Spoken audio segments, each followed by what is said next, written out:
Hello, City Light. My name is Kevin Schneider, and I'm going to be sharing the last Advent video on the topic of peace. First thing I want to do is just read from a book. It's the Dictionary of Paul and His Letters, and the topic is peace, reconciliation. So just something short here. Reconciliation is the Pauline concept in which enmity between God and humanity, or between human groups, is overcome and peaceful relations restored on the basis of the work of Christ. This concept refers to an objective state of peace, not simply a feeling of peacefulness. I'll read that last sentence one more time. This concept refers to an objective state of peace, not simply a feeling of peacefulness. I want to read Colossians 1:15-20. He is the image of the invisible God, the firstborn of all creation. For in him all things in heaven and on earth were created, things visible and invisible, whether thrones or dominions or rulers or powers. All things have been created through him and for him. He himself is before all things, and in him all things hold together. He is the head of the body, the church.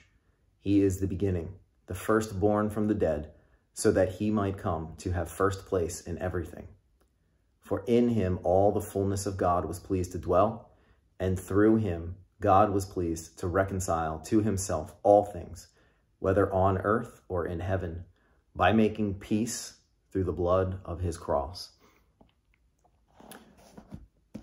On the topic of peace, I wanted to focus on that passage there, and then that short thing that I read from the Dictionary of Paul's Letters, where the concept refers to an objective state of peace, not simply a feeling of peacefulness.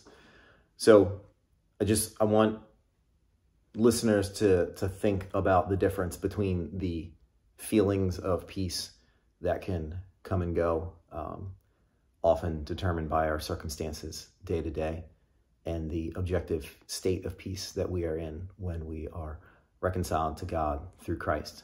So there's a big difference there.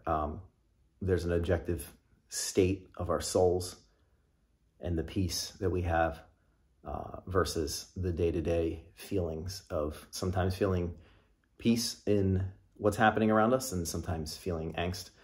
But there is a peace that exists in the state of our souls, and it's objective, and you can rely on that. And so if you're listening to this and you don't know this peace and you don't know Jesus, my prayer is that you come to know him and you come to know that the peace that he gives. If you're listening and you're not feeling peace, you don't have those feelings, my encouragement for you is to read Colossians 1:15-20.